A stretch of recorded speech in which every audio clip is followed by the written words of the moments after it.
玩火者必自焚这句话会长时间的印在拜登的头脑中。每当他要打台湾牌的时候，他就要好好的掂量这句话的分量。拜登在会晤以后立刻再次强调不鼓励台独，看来这句话确实起到了作用。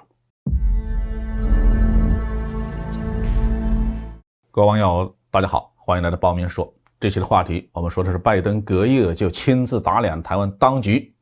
这说明中方的警告起了作用。中美元首会晤已经结束好几天了，但是它的影响力仍然在发酵。对这次会晤呢，中方的整体评价是比较正面的。两国的元首都认为会晤是坦率、建设性、实质性和富有成效的，有利于增进双方的相互了解，增加国际社会对中美关系的正面预期，向中美两国和世界发出了强有力的信号。但是也有一些势力对中美这一次的元首会晤是很不高兴，说三道四，甚至是造谣歪曲会谈内容。比如我们中国台湾省的那个伪政府，他所谓的外办呢，就抓住中美元首会晤以后各自发布的新闻通报中的不同表述，指责大陆方面刻意误导会晤的涉台内容，说中方通告声称拜登在会谈中美方不支持台独，但是美方的声明完全没有见到拜登的这句话，说中国大陆是错误的诠释其他国家发言或者是立场的惯犯。两国元首会晤，双方公开发表的新闻通报内容是不会有假的，要真是有假，另一方就要出来澄清了。至于双方通报的内容有一定的差异，那是再正常不过的国际惯例。美国以及西方的领导人在会谈上讲过的话，并不会一五一十的在通报中强文提及，而是会挑一些国内听着更顺耳的内容公布，这是他们惯用的手法。拜登既想和中国打交道，缓和对华关系，又不想被国内的强硬派说成是软弱，这注定了他的新闻通报中会隐去若干字，以维持美方的所谓的政治正确。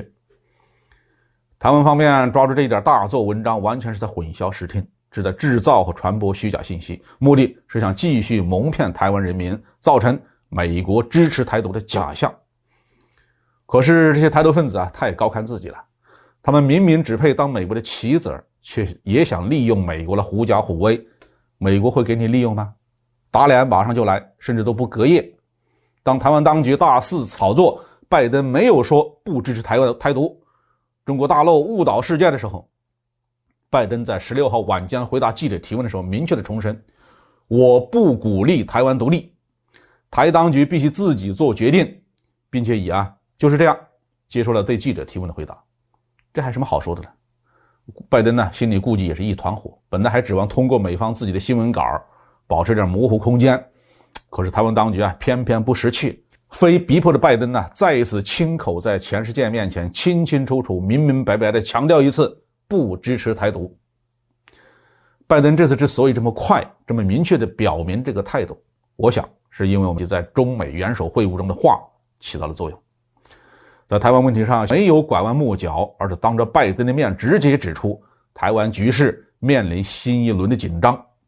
原因是台湾当局一再起头以美谋独，而美方的一些人有意搞以台制华。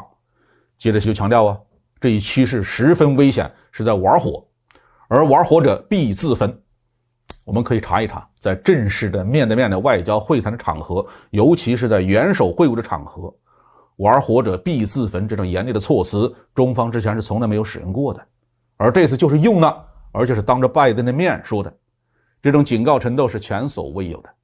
作为外交领域的老油条老江湖，拜登心里不会不明白这句话的分量。而且近期放在拜登案头的情报资料也清楚地表明，中国现在是完全有让玩火者自焚的实力的。相信通过这次中美元首的会晤，玩火者必自焚这句话会长时间的印在拜登的头脑中。每当他要打台湾牌的时候，他就要好好的掂量这句话的分量。拜登在会晤以后立刻再次强调不鼓励台独，看来这句话确实起到了作用。好，这句话题就说到这里。